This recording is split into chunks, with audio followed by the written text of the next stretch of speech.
तक लड़कर मेरे पास आओगे? और मैंने कल भी फारिस को उस बात पर टोका है। तो कहाँ जाए हम? आपके कहने पर ही ये शादी हुई थी ना? यार तुम दोनों कब तक मुझ पर इल्जाम लगाओगे? तब मैंने सिर्फ एक मशवरा दिया था अम्मा को। मैंने क्या गन पॉइंट पर शादी करवाई थी? तो तुम मना कर देती, फारिस मना कर देता, मेरा क्या जाता है? खैर जाता तो अब भी आपका कुछ है ही नहीं, क्योंकि मैं आपकी कुछ लगती जो नहीं। लेकिन एक बात बताएं मुझे, अगर मेरी जगह आपकी कोई छोटी बहन होती तब भी क्या आप इस मसले से अपने आप को अलग रखते हैं? नाम। अच्छा मुझे दोबारा बताओ क्या हुआ था? वही सब कुछ जो हमेशा होता है। किसी को मेरी कोई बात समझ ही नहीं आती, ना मेरे भाई बहन को, ना मेरे माँ बाप को। सबको लगता है कि मैं ओवर रिएक्ट करती हूँ। तो तुम ओवर रिएक्ट करती हो? मैंने तुम्हें खुद देखा है बहुत बुरी तरह शाउट करते हुए, चीजें फेंकते हुए।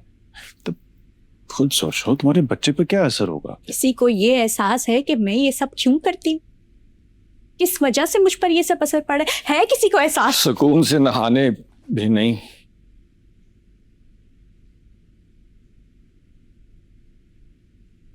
अस्सलाम वालेकुम। वेलकम सलाम। चार्जर।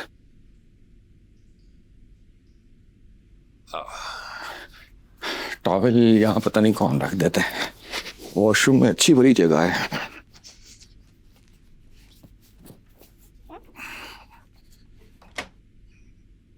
देखो mom, you need help. I know I need help, इसी वजह से मैं यहाँ आई हूँ। नहीं मेरा मतलब है कि तो किसी थेरेपिस्ट से मिलो। तुम्हारा मतलब एंगर का जो इश्यू है वो।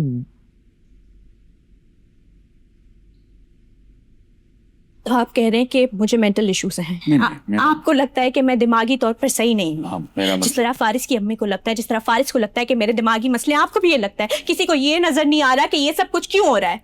एक्चुअली यू नो व्हाट, मुझे किसी को दिखाने की जरूरत नहीं, फारिस को दिखाने की जरूरत है।